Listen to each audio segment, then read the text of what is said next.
Imagine estar nas densas selvas do Vietnã, onde o silêncio é mais ameaçador que qualquer som. Não era apenas a luta cara a cara que definia esse conflito brutal. Oculto sob a folhagem, sob o chão e até nas sombras, esperava um inimigo invisível. Armadilhas mortais engenhosamente projetadas para mutilar, desmoralizar e aterrorizar. Mais do que simples dispositivos, elas se tornaram símbolos da astúcia do Vietcong e do exército norte-vietnamita. Como esses mecanismos definiram uma guerra inteira? E de que forma moldaram o destino de soldados e estratégias militares? Hoje, mergulhamos na história dessas armadilhas, desvendando como elas transformaram o campo de batalha em um território de medo e incerteza. Bem-vindo ao Diário de Napoleão, onde o passado ganha vida através das táticas sombrias do Vietnã. Quando pensamos nas selvas do Vietnã, é fácil imaginar um lugar de beleza natural intocada. Mas, durante a guerra, essas mesmas selvas se tornaram um terreno de pesadelos. Árvores densas, folhagens altas e caminhos intransitáveis criaram o palco perfeito para um conflito onde o inimigo parecia mais uma sombra do que uma figura visível. O Vietcong usou a selva como se fosse uma extensão de seu próprio corpo. É quase poético, ou trágico, pensar em como eles dominaram esse terreno para virar a balança de poder contra as forças americanas muito mais bem equipadas. Enquanto os Estados Unidos confiavam em helicópteros, tanques e bombardeios, o Vietcong confiava em algo mais íntimo, o conhecimento do terreno e a criatividade. E aqui entra algo que, pessoalmente, acho fascinante. A selva não era só um esconderijo, mas uma arma. Cada árvore, cada riacho e até mesmo o chão se transformaram em aliados do Vietcong. Imagine andar por horas sob calor sufocante, exausto, com o som das folhas sendo o único indício de que você está sendo observado, mas sem saber onde ou por quem. Isso é o que soldados americanos enfrentaram diariamente. Eu sempre achei intrigante como o psicológico é uma arma poderosa em conflitos. O medo de não saber o que está escondido ao virar a próxima curva. A sensação constante de que o chão pode se abrir sob seus pés. Essa incerteza era parte do plano. Na minha opinião, essa estratégia mostra não só a engenhosidade do Vietcong, mas também uma compreensão quase assustadora da mente humana. Eles não precisavam estar sempre presentes fisicamente para causar estragos. O medo fazia metade do trabalho por eles. E tem outra coisa que sempre me impressiona: a resiliência dos combatentes Vietcong. Eles conheciam cada detalhe daquele terreno como se fosse sua casa, porque era. Onde os soldados americanos viam uma floresta hostil, o Vietcong via um mapa estratégico, cheio de oportunidades para emboscadas e armadilhas.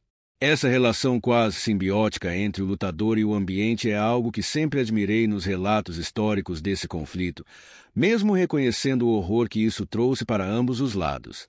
As selvas do Vietnã, então, não foram apenas o cenário de batalha. Elas foram o verdadeiro campo de guerra invisível, onde cada passo dado poderia ser o último. As armadilhas do Vietcong eram, ao mesmo tempo, simples e terrivelmente eficazes.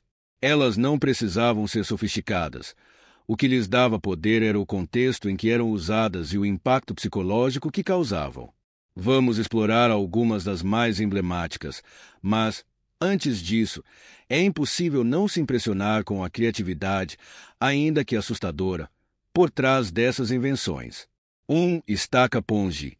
A estaca Pongi talvez seja a armadilha mais conhecida. Imagine buracos escondidos no chão, cobertos por uma fina camada de vegetação, e dentro deles, estacas de bambu afiadas, muitas vezes embebidas em veneno ou sujeira para causar infecções fatais. Agora, pense no terror de um soldado que pisa em um desses buracos. Não é só a dor do ferimento. É o desespero de saber que a chance de infecção é alta, que a recuperação pode ser longa e que sua equipe agora está vulnerável enquanto tenta ajudá-lo. Na minha opinião, essa armadilha encapsula a essência da guerra de guerrilha. O objetivo não era apenas matar, mas também desmoralizar e atrasar o inimigo. 2 chicote de bambu.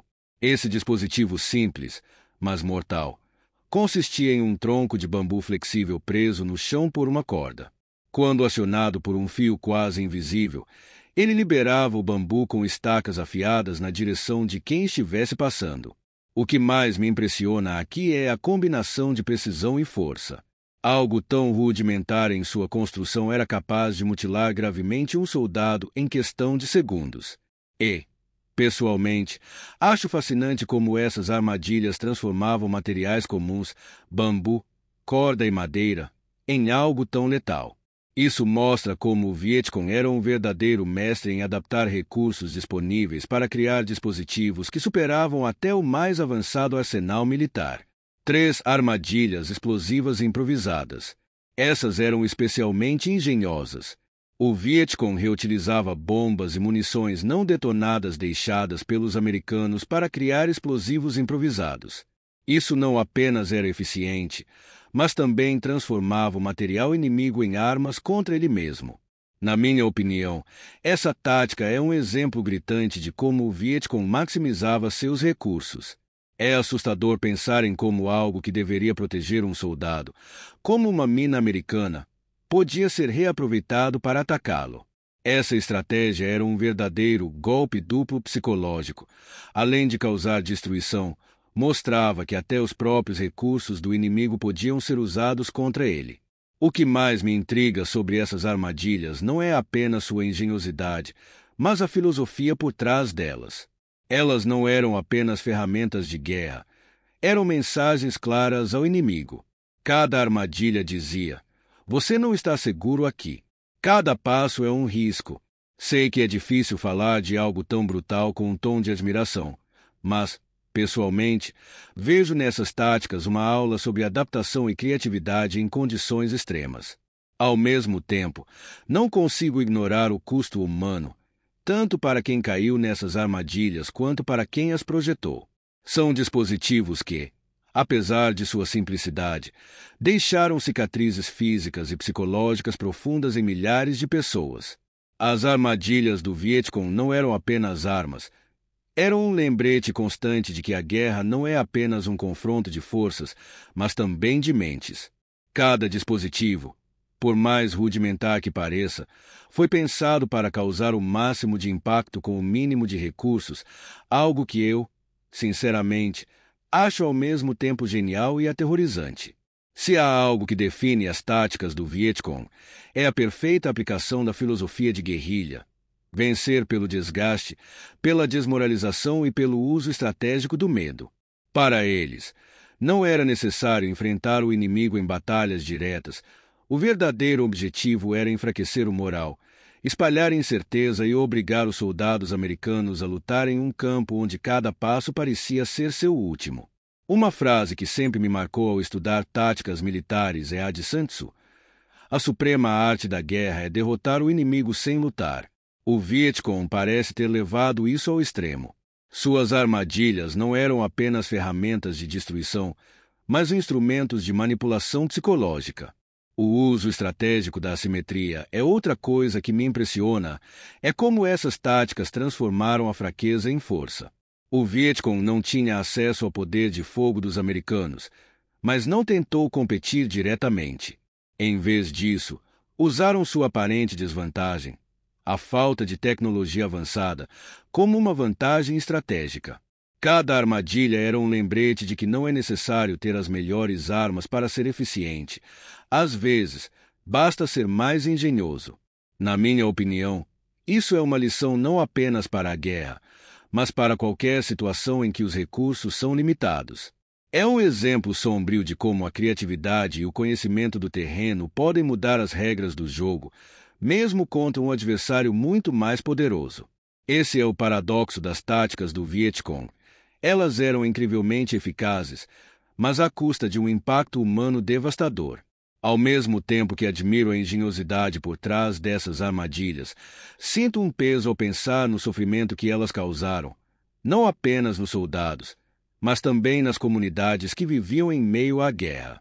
As armadilhas do Vietcong não só causaram ferimentos físicos devastadores, mas também deixaram cicatrizes profundas no psicológico dos soldados.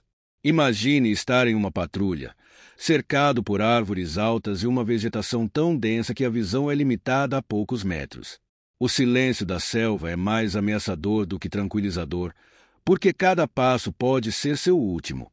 Essa constante tensão, esse medo de um perigo invisível, era uma arma tão poderosa quanto as próprias armadilhas. Os relatos de soldados americanos frequentemente mencionam uma sensação constante de paranoia. Não era apenas o medo de emboscadas ou de tiros inimigos, mas o pavor de algo invisível e imprevisível, uma estaca afiada, uma mina escondida, uma armadilha camuflada no meio da selva. Muitos descreviam a impressão de que o solo sob seus pés havia se transformado em um verdadeiro campo minado psicológico. Essa incerteza, na minha visão, é uma das formas mais cruéis de sofrimento na guerra. Não se tratava apenas de enfrentar um inimigo armado, mas de lutar contra o próprio medo, um oponente invisível e constante. Para os soldados, emocionalmente já esgotados pelo isolamento, pelo calor sufocante e pelo cansaço físico, a batalha acontecia não apenas no campo, mas dentro de suas mentes. As armadilhas deixaram marcas profundas, físicas e emocionais, nos sobreviventes. Muitos voltaram para casa mutilados, carregando cicatrizes que nunca se fechariam por completo. Amputações, infecções causadas por estacas envenenadas e o impacto psicológico de reviver a memória de colegas perdidos eram apenas algumas das feridas invisíveis que acompanhariam esses homens pelo resto da vida. As táticas de guerrilha do Vietcong, incluindo o uso engenhoso de armadilhas, representam mais do que apenas um capítulo sombrio da Guerra do Vietnã. Elas são um testemunho da força da adaptação, da criatividade e da capacidade de lutar com os recursos disponíveis, mesmo contra um inimigo tecnologicamente superior. No entanto, essas lições estratégicas também carregam um peso moral imenso. A principal lição que podemos extrair dessas estratégias é a importância da adaptabilidade. O Vietcong enfrentava forças muito mais bem equipadas. Mesmo assim, encontrou formas de equilibrar o campo de batalha. Eles usaram seu conhecimento do terreno, materiais simples e um profundo entendimento da psicologia humana para criar uma estratégia que se tornou sinônimo de guerrilha moderna. Essa adaptabilidade transcende o contexto da guerra. Ser capaz de se ajustar a situações adversas, aproveitar os recursos à disposição e encontrar soluções criativas são habilidades que podem ser aplicadas em todos os aspectos da vida, seja em momentos de crise econômica, desafios profissionais ou mesmo nos conflitos internos que enfrentamos. É fascinante como a criatividade pode ser uma arma poderosa em qualquer circunstância. Ainda assim, essas táticas me deixam dividido. Por um lado, admiro a engenhosidade do Vietcong. Por outro, sinto desconforto com o propósito para o qual essa criatividade foi empregada. É quase paradoxal. As mesmas qualidades que tornam a mente humana extraordinária, resolver problemas e inovar, podem ser usadas para gerar destruição. Isso me leva a refletir sobre os limites éticos da criatividade. Até onde podemos ir antes de cruzar a linha entre engenhosidade e crueldade? Esse dilema vai além do campo de batalha, estendendo-se à tecnologia, à ciência e à política. O caso do Vietcong nos mostra que a criatividade em si não é boa nem má. É a intenção por trás dela que define seu impacto. Também é impossível ignorar o custo humano dessas estratégias. As armadilhas do Vietcong não eram apenas instrumentos de guerra, mas símbolos do sofrimento e da resistência. Elas nos lembram que, em qualquer conflito, os maiores perdedores são as pessoas comuns, que pagam o preço físico, emocional e psicológico dessas decisões. Essa talvez seja a lição mais dolorosa. Por mais que admiremos a eficácia de uma estratégia, precisamos nos perguntar: a vitória justifica o preço? Essa é uma questão que deve ser considerada não apenas em guerras, mas em qualquer decisão que afete vidas humanas. Hoje, muitos dos princípios usados pelo Vietcong ainda são estudados e aplicados em conflitos ao redor do mundo. Contudo, o campo de batalha moderno mudou. A guerra agora acontece também no ciberespaço, no terrorismo e nas disputas econômicas, onde a adaptação e o jogo psicológico continuam a ser cruciais. Se há uma lição definitiva a ser tirada, é que o verdadeiro poder nem sempre está na tecnologia ou no número de soldados, mas na capacidade de compreender o ambiente, o inimigo e a si mesmo. E, como toda filosofia, essa também é uma arma de dois gumes. Tudo depende de quem a emprega e com qual propósito. Esse é o Diário de Napoleão. Para mais conteúdo de qualidade e história, clique nos vídeos que aparecerão na sua